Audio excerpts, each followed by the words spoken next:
everyone, my name's Kate Green MP, and I'm so excited to be here today with the family, the friends, the neighbours, the constituents, the members of our great movement, and so proud to be here with my very, very good friend and the next leader of the Labour Party, Owen Smith.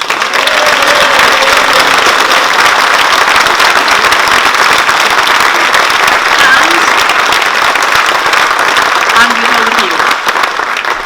And this afternoon, we're at a very exciting but a very important moment for our Labour movement, and you will hear very soon from Owen about the way he is ready to take on the challenges that our party faces, to fight a campaign that is principled, that's exciting, that's unifying, that looks to the future. The campaign that our party and our country so much needs. And I know that you don't want to hear from me this afternoon, and I know that you want to hear from Owen. But first of all, to introduce him formally, I'm delighted to ask Abby, who's here with us this afternoon, to say a few words of welcome.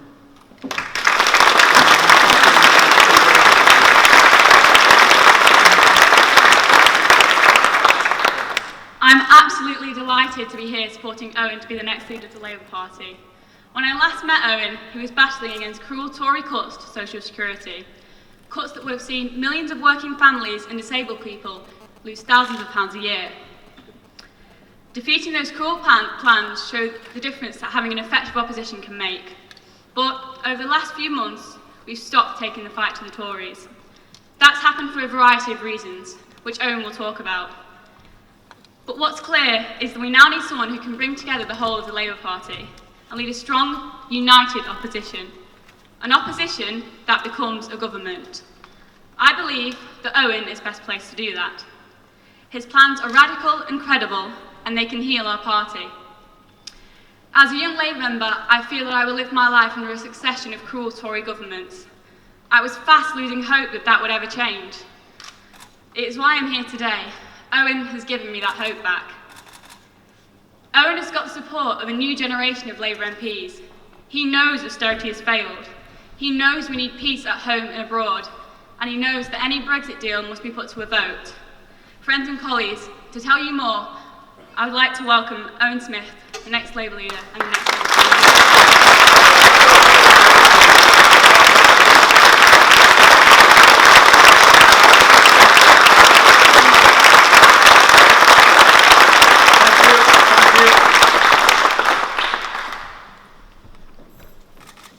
Colleagues, comrades, friends, I am so proud to be stood here before you today, so proud to be addressing you, launching my bid to be the next leader of the Labour Party, and more importantly than that, the next Labour Prime Minister of this country. You cannot imagine how the pride swells inside me seeing all of you here today and hearing the introductions from Kate and Abby. I'd like to start by thanking everybody for coming. I'd like to say we knew we were meant to do this a few days ago. We didn't because of those terrible events in Nice. And on behalf of all of us here today and on behalf of the Labour movement, I'd like to send out our messages of condolences and fraternity and solidarity with the French people at this terrible time. But we're here to talk today about our future, about the future of the Labour Party. And I'm here to ask you to put your trust in me. I'm here in my hometown, the town that created me as a Labour man, the town that made me the politician that I am, the man that I am, and the leader that I would be if I succeed in my task in the next few weeks. We're here in this wonderful building, College of Cymoedd, College of the Valleys. It's a fantastic symbol of hope and renewal. We're standing on the site, of course, of a colliery that the Conservative government closed in the 1980s. And this college, built under a Labour government, is a symbol of what Labour is all about. Renewal, hope, faith in the future, faith that the world can be better if we stand together and we make it so. So over this next few weeks and months, I'm going to be laying out my path to a better future, my route to building not just colleges like this here in Pontypridd, but building right across this country. And I'm doing so because I feel that we are in a moment of crisis in Britain right now, not just in the Labour Party. We've all read about that. We all know how grave the crisis we face. But our crisis in the Labour Party is in truth reflective of a deeper crisis that we face in our society. We are a country right now that is not at ease with itself, that is divided, that has felt for a long time that we're not progressing in the way in which we once did. We're a country where people feel that their wages, their security, the future of their communities, the hopes they have for their children can't be realised in the way in which they hope. That's not the sort of society the Labour Party can stand by and accept. That's not what we're for. We're for giving hope. We're for building a better future. And that is why we need to be on the pitch. Because right now we're not. Right now, at a moment in which the Labour Party is desperately needed to speak for Britain, to speak for our values, to explain to people that whatever the concerns they have about Brexit, or those deeper concerns, those longer run concerns about where we're going as a country, what our place is in the world in this 21st century, the Labour Party has to be speaking for those people and speaking for those concerns. And right now, friends and colleagues, we all know that we're not on the pitch. We're on the sidelines. We're not speaking for Britain. We're not even speaking, I fear, properly for a Labour Party as we've known it for the last century. So that is why I stand before you today, in hope and expectation that I can lead the charge for Labour. And we're here in Pontypridd because, as I say, this is who I am. This is what made me what I am. I am a proud man of Pontypridd. I am a proud patriot, a Welsh patriot, a British patriot, and I am a proud socialist. I came of age politically in this town as a teenager, 14 and 15, when the miners' strike, saw people rally together in the teeth of a politics that was not about hope and was about destruction and didn't understand community and didn't understand solidarity. But we did. We, the Labour movement, the trade union and Labour movement, did, and we came together and fought, and in so many ways we won. I grew up in a household where I was surrounded by the tales of Labour heroes, past and present. I think I was 9 or 10 before I realised I wasn't actually related to Nye Bevan or Keir Hardie. But I was related to real Labour heroes. There were heroes in our family, ordinary people who toiled, ordinary people who laboured, ordinary people who understood where they came from, what their community was. And I think on a day like today, when I've got my mother and father sat in the front row and my wife and my children watching from the balcony, how proud I would have been to have seen my grandparents, Jack and Aggie from Aberraman in the Cynnon Valley, here today, because they were Labour heroes in the truest sense of it. They weren't Labour activists like many of the people here today. They weren't party members, but they were people who understood that the Labour Party came from them, from their communities, and was created for them. Aggie, my grandmother, went into service when she was 12 or 13 in London, leaving her home to live on her own with a big family in a big house somewhere up in the smoke. My grandfather went underground at about the same time. They came together in London in the 1930s. He came back from the war, and we had a Labour government that spoke for them and their communities and their hopes and their dreams, and put in place so many of the institutions, so many of the things that safeguarded their livelihoods. They had a government they were proud of, and they understood what Labour was for. And in some respects, I think many of us feel in the movement that we've lost our way from those bold times and those great ambitions and those grand aspirations that we once had. And I think Jack and Aggie would have looked at the party right now and they would have been horrified that we are not on the pitch, that we're not fighting for our people in the way in which we ought to. Now, Jeremy Corbyn, who is the current leader of the Labour Party, is not to blame for all this. There are deeper forces at play here. But we need more than posturing. We need more than sloganising. We need, for this generation of Labour men and women, to be putting to the people our vision of what we will do in the future to create that better Britain to build a future for our children. And that is what I want to do. I want to stand before you today and say, I am a man who understands where I come from, who understands what it is to be a democratic socialist. But I think I can put that into words, and I think I can put that into deeds that will connect to a modern generation of people in this country. Because Jeremy has been right about so many things. The Labour Party has to be a party that is about investment, not cuts. We have to be a party that understands that austerity is utterly self-defeating. This Tory government that is running rampant right now in our country, so rampant they feel they can make Boris Johnson the Foreign Secretary. That Tory government doesn't understand our communities, and it doesn't understand the dangers and the damage that it has wrought through imposing austerity on our communities. Now, we do understand that. We understand anti-austerity has to be where Labour stands in this next period. Jeremy was right about that. But it's not enough to just be anti-austerity. You've got to be pro-something. And I'm very clear. I am pro-prosperity. I am pro-standing up for working people.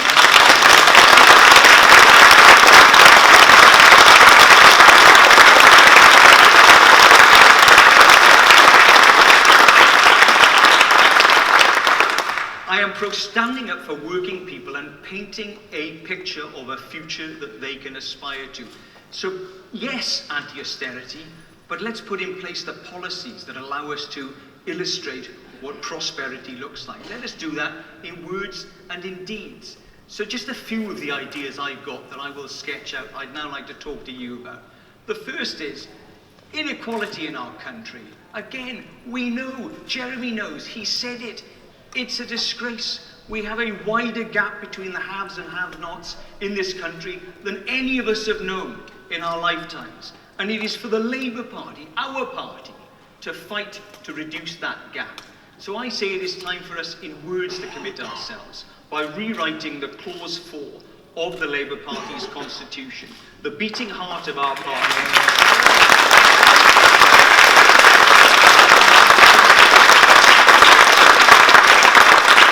I want to rewrite Clause 4 to put tackling inequality right at the heart of everything we do.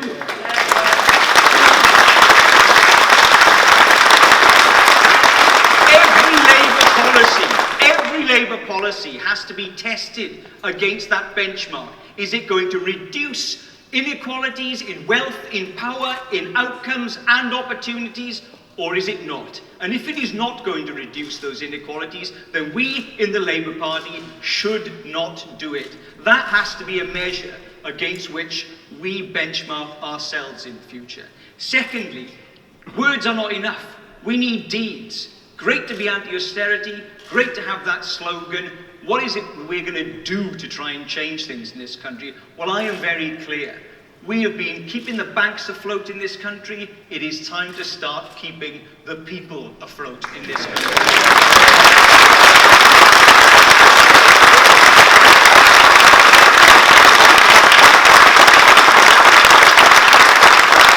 So I tell you today, if I win this leadership contest and we win a Labour victory at a general election, and I am confident that we can do that because our ideas have never been so relevant, I am telling you that we will have a £200 billion investment fund in this country, a British New Deal.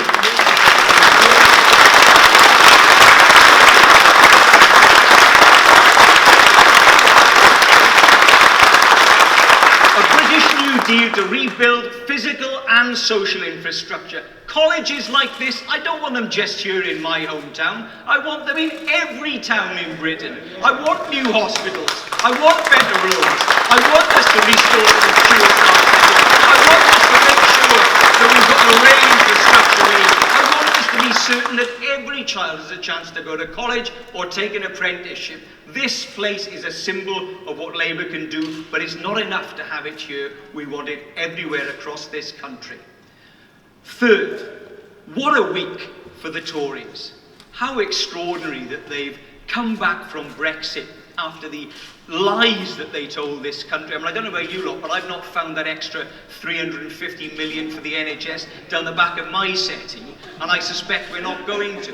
You know, Boris is happy ensconced as Grand Panjandrum, apparently that's his official title at the Foreign Office. But the truth is, behind the scenes, under those headlines, what have they done this week? They've scrapped the Department for Climate Change in this country. What an extraordinary thing for this government to do. When we are seeking, they say, to look out to the world, to be outward looking, to look beyond Brexit to the rest of the globe, and yet we at home are not going to do our part to meet the great challenges we all face across the world of climate change.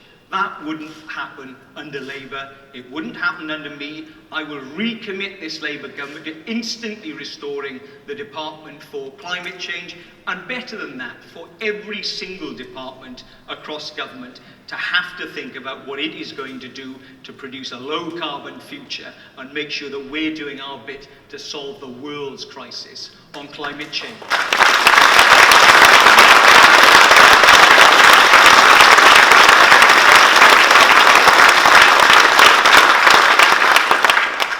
Fourth, this has been an incredible couple of weeks for all of us in the Labour movement to reflect on our position in the world as Britain, and in particular to reflect on our position as a country that has traditionally, patriotically intervened around the world to help impose and understand our values across the globe. Chilcot report into Iraq was a seminal moment for this party. It is a moment in which I think we all understood, if any of us were still under any misapprehension, that Iraq was a terrible mistake. Jeremy has been right about that, absolutely right about it. But again, we've got to say what we're going to do about it. We've got to put flesh on the bones of those slogans. And in my view, it is time for the Labour Party to recommit ourselves to a proper, ethical foreign policy. Now, for me, that means understanding that the Labour Party is always a party that believes in peace and internationalism above all else, and that war is only ever a very last resort for us. But we are not a pacifist party. We're not a party that will turn away from others in need, even if it means military conflict. But we must recognise, after Chilcot and Iraq, that Parliament was too weak, that the executive was too strong, and that for all of the things that many people felt in their hearts about the ethical nature of Labour's foreign policy, we ultimately made the wrong decision, in my view, and in the view of John Chilcot. So I think what we need to put in place at the heart of a new ethical foreign policy, and under me this would happen, is a War Powers Act, an act that would allow Parliament to properly scrutinise the government of the day, of whichever party, to know, as certainly as we can do, that what is being proposed is right and proportionate and in accordance with international law. That has to be at the heart of a new recommittal by Labour to be a proper internationalist and ethical country abroad. Lastly, party members in this party are our lifeblood. It is wonderful that the Labour Party once more is a mass movement with the best part of 500,000 or more members. That should fill all of our hearts with joy. We've got to figure out a way in which we come together, heal this party. Divides within the Parliamentary Labour Party, divides between the Parliamentary Labour Party and the members must be put aside. That is why I'm standing for this leadership, to heal our party, to unite us. But if I win, and if I become our leader, I pledge to you that I will make it my duty to do that, not just in big speeches or not just through conference in the policy forum, but every day. Michael Gove says he's had enough of experts. Well, I haven't enough of experts. I think we've got experts throughout the Labour Party. Experts in our values, in what we believe, in what we understand, in what we stand for. And I will use those experts. So I will create a shadow cabinet and then a cabinet of Labour Party members to inform me as leader and inform the rest of the Labour leadership, not just from time to time, but all of the time, about what it is we feel as members, how we should be responding to the challenges we face, and what the leader should be hearing from the membership. I commit to that today. I think it's an important way in which we can reconnect our party. Now, lastly, I just want to say, I didn't expect to be here today. I didn't expect to be running for leader of our party. I didn't expect to have this wonderful group of people urging me on to do that, or this wonderful group of MPs urging me on to do it. But I am doing it, and I'm doing it because our party cannot split. There is a clear and present danger that some in our party are getting fatalistic about the prospect of that split. It cannot happen. It will not happen. If I've got anything to do with it, never on my watch will this party...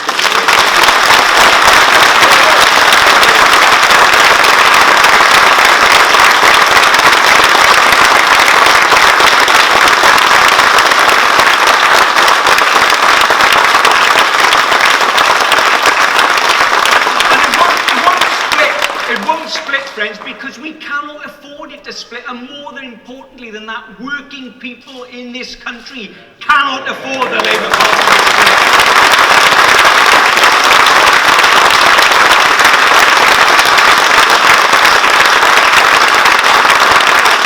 We're the People's Party, never forget it. We are the People's Party, and we must be there always for the people. We can't afford to indulge in splits. We can't afford to indulge in sitting back and watching our leader fail. We've got to stand together. We've got to unite. And I think I can do that for this party. Now, if you give me a chance, I promise you now, to my parents, to my wife, to Jack and Aggie if they were here, I will not let you down. Thank you very much.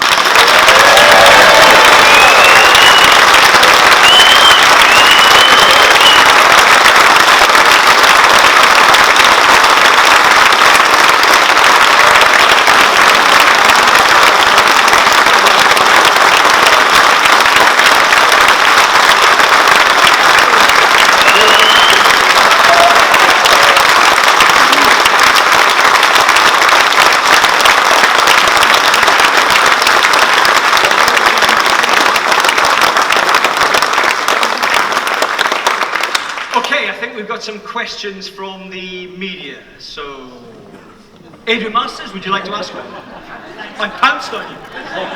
Are you ready? Right, okay, we'll move on. The Labour Party that you love and that you say you want to save, is it the very fact that you're standing actually going to cause more division and more split?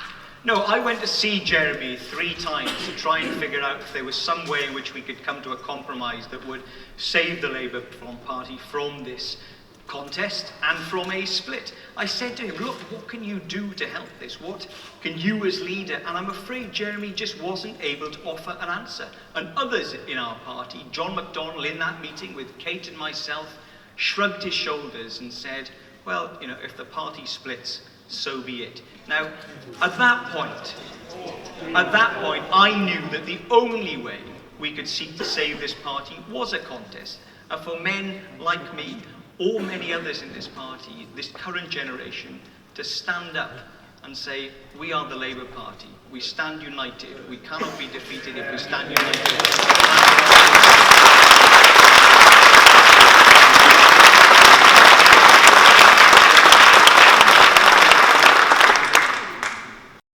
Who else would like a question? James at the back? Yeah, with that in mind, just wondering about your comments this morning saying that you would serve in a Corbyn shadow cabinet if he is ultimately successful. What would have changed then? That's not what I said. So let's be clear. What I said was I would serve, and what I meant by that was as a backbench MP. So I didn't feel that I could continue to serve in the shadow cabinet with Jeremy Corbyn. I didn't feel that I could continue to be complicit in what I fear is if not an attempt to split the Labour Party, but a willingness to stand by and see the Labour Party split. So I will not serve in a Jeremy Corbyn cabinet. However, if Jeremy Corbyn wins this contest, then I will serve the Labour Party, because I am Labour to my boots. For me, there has always been the Labour Party and only the Labour Party, and nobody is going to drive me out of my party.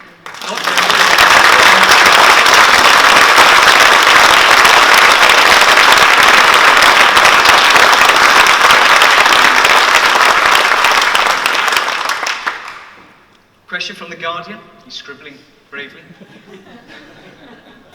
The thing I took from your speech was unity. All this, I don't know how many times you said unity, but a lot of times. How are you going to bring these different elements together? You've got these policies you've suggested, but how are you going to unite all those people who don't support those immediately? What will you do to do that? Well, I think the key thing that I'm bringing to this is we don't want to be any less radical than Jeremy wants us to be. The party wants a radical leadership. We want to see big, brave solutions to the massive challenges we face. But we've also got to be credible, and we've also got to stand ready to govern. And at the moment, I think many people in our party feel that we are radical, and we are able to identify the right questions, but we're not providing the answers. And I hope that in providing some of those answers, for example, the notion of a British New Deal, a big investment programme in our country, or recommitting ourselves to inequality and tackling it everywhere, in every respect, I think we can bring people back together in this party. If we do not, we will be defeated. And the only people who will benefit from that is the radical right in this country. And people in Pontypridd and elsewhere cannot afford to see that happen.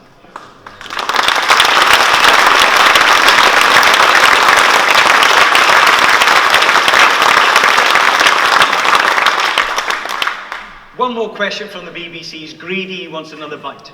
Just a quick one. You'll have seen on social media, a lot of people are questioning your software credentials based on your past as a lobbyist for Pfizer and your support for private finance initiatives. Do you want to take this opportunity to outline your position on that? Well, let me be totally clear about this. Yes, I work for some big companies. That is a benefit for us. You know, I'm not a Marxist or a communist. I'm someone who believes in bringing about democratic socialism through the parliamentary route. That means working with business. It means understanding where money is generated in our economy, and I think that is an absolute benefit for any potential Labour leader.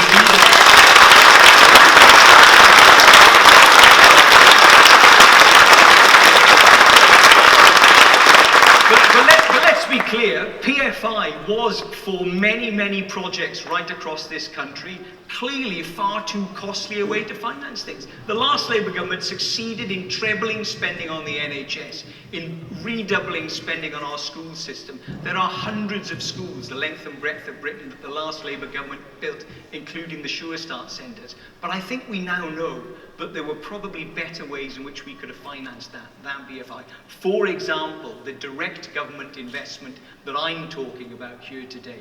I think that would have been a more sensible way to do it. But let me nail one other line, because some people have said this as well. The notion that I, who fought against the NHS bill in Parliament, will do anything other than say the NHS should be free at the point of use and 100% publicly owned. I believe that fundamentally.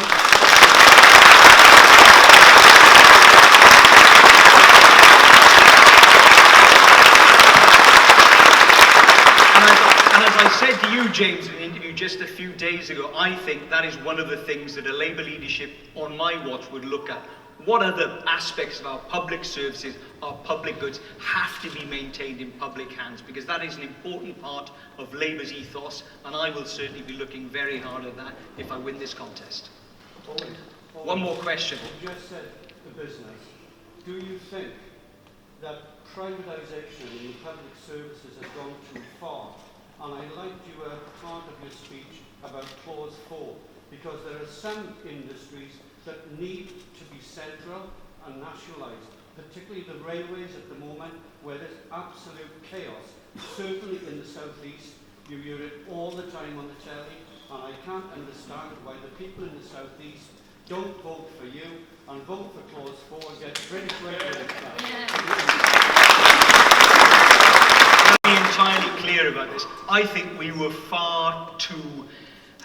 I think we didn't understand what we were letting ourselves in for by deploying some private providers in the NHS. Yes, it allowed the last Labour government to clear backlogs in the NHS, and that was important, but the Tories have ridden a coach and horses through that in recent years. Their view is, of course, that ultimately they do want to marketise, privatise the NHS by the back door. They've done it in England, and they would do it everywhere across the country if they could. And on the railways, let me just be completely clear and on the record, I would renationalise our railways tomorrow.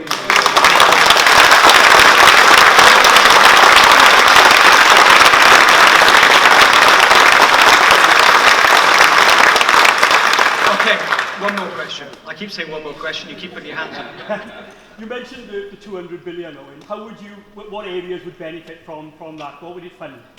Well, the first thing is I think, Northern Powerhouse, it's a great idea, but they've not really put any money into it. The truth is that we've got lots of wonderful rhetoric from the Tories, but regions of England that are desperately in need of investment, regions like Wales that are desperately in need of investment, haven't seen it. So I'm talking about spending perhaps £50 billion in the north of England on infrastructure, connecting across the Pennines, making sure that the high-speed rail links genuinely benefit the north. That's one enormously important thing. But social infrastructure is so important. Further education, vocational education, higher education, schools that have got leaky roofs, roads that have got potholes in them, all of these things need investment. We've sat back for too long and allowed so much of our physical and social infrastructure to erode in Britain. We are at the bottom of the league tables when it comes to investment in these things. And we know it makes economic sense, but it makes sense for the people. That's what we've got to do. We've refloated the banks, let's refloat the British people. That's my promise to you.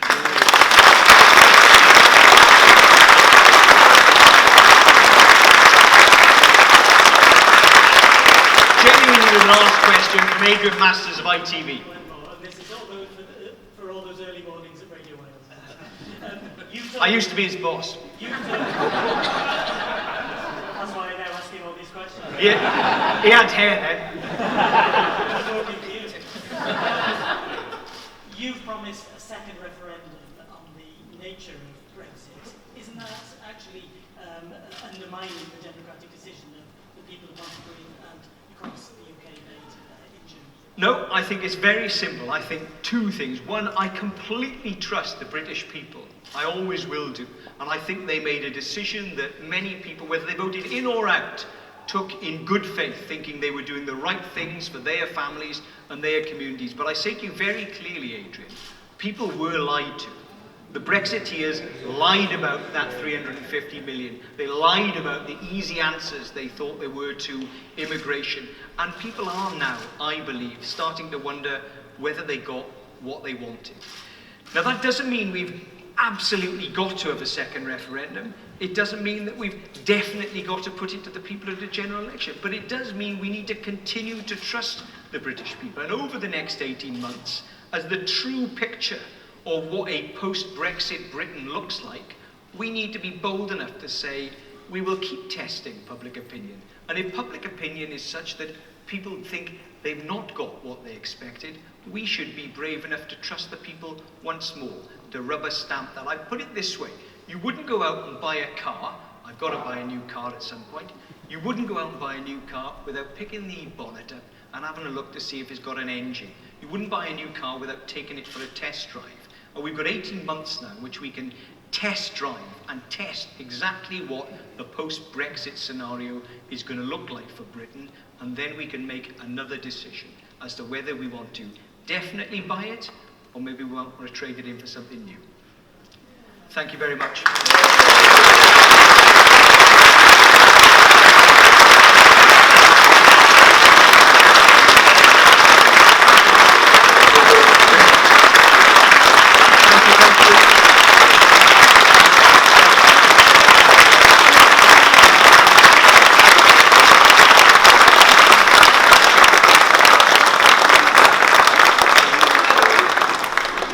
The next leader leader of the Labour Party, I'm really choked, I'm really thrilled, I'm really proud. And friends, every one of us, we know we have such a fight on our hands. And I want to say to everyone in this room, to Owen's friends, family, constituents, constituency party members, every member of our wonderful Labour movement, we're going to go out and win that fight, and we're going to win it with Owen at the head of our party.